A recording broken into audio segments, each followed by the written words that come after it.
I want to make this video to show how you add a new study to a series of already synced studies. And the reason I'm making it now is because there was a problem of losing synchronization if you had different pixel sizes. You know, if you look at this compared to this, there's a clearly different pixel size. And in that case, synchronization was being lost. So let's go back to the first case. Instead of synchronizing these two together from the beginning, I'll begin with playing just synchronizing one single study. Okay, I wanted to pick a point of where to synchronize, and I think a reasonable point is to pick the top of the head. Because the top of the head is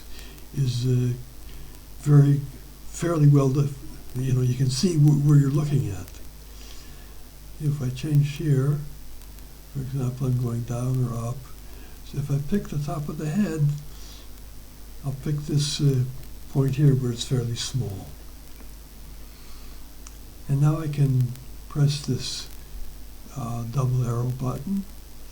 And now this study is synced with itself. You know, we're pretending it's multiple studies, but in this case it's only one. So I can do the usual MIP, and I can go back to wherever I like, and I can do my scrolling with the roller bar, or I can do it on the pet. And you can see this CT is a more delicate, it has more slices than the PET. When I move this one slice, the CT may or may not change. They're basically about 3 times as many CT slices as are PET slices.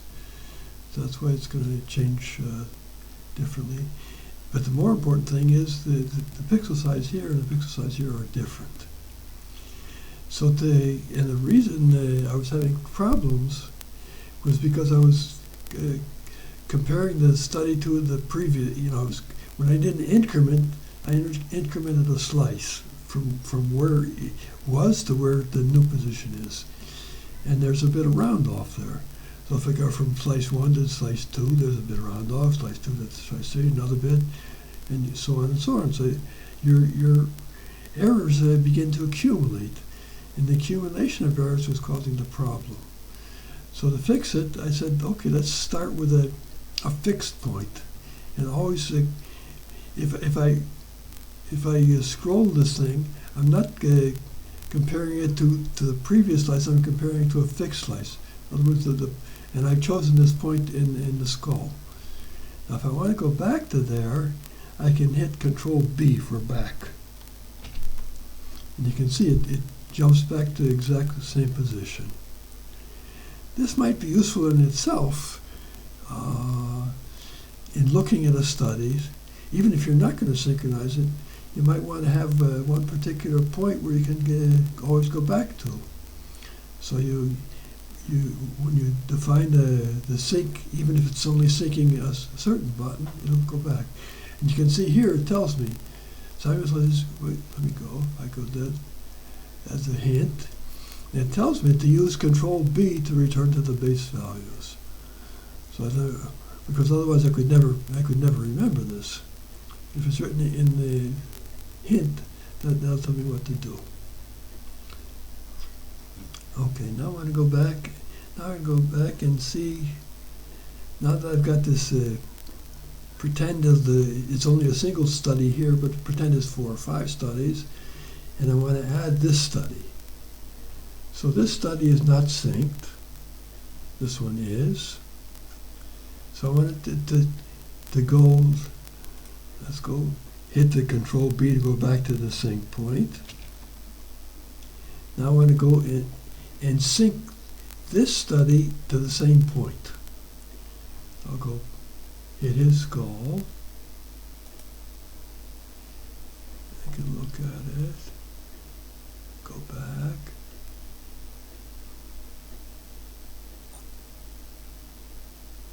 And I think that's a reasonable position. Okay. I could do the same thing in the coronal. Let's do it instead of talking about it. I can go to the coronal slice here.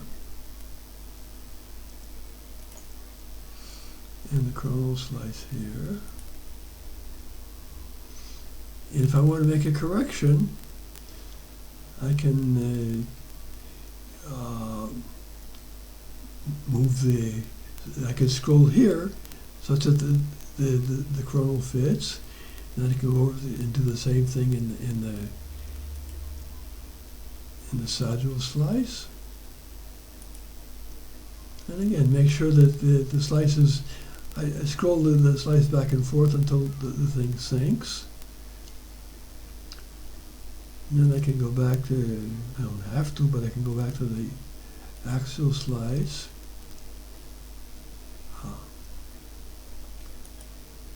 Over here.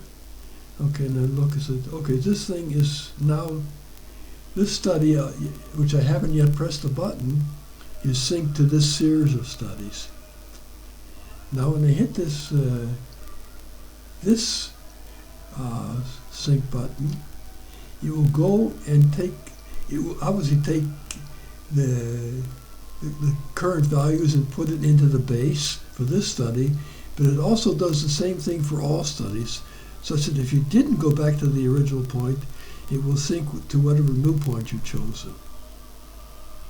I think if you put a lot of effort into synchronizing your original set of studies, you probably want to sync to the same point, but in fact you don't have to. You can do what you want, not what I decided to do. But for this demo, I'm syncing to the base point. So then I press this, and both this study and this study pick up the current values at the instant I press this button. So now these 6 studies are synced together.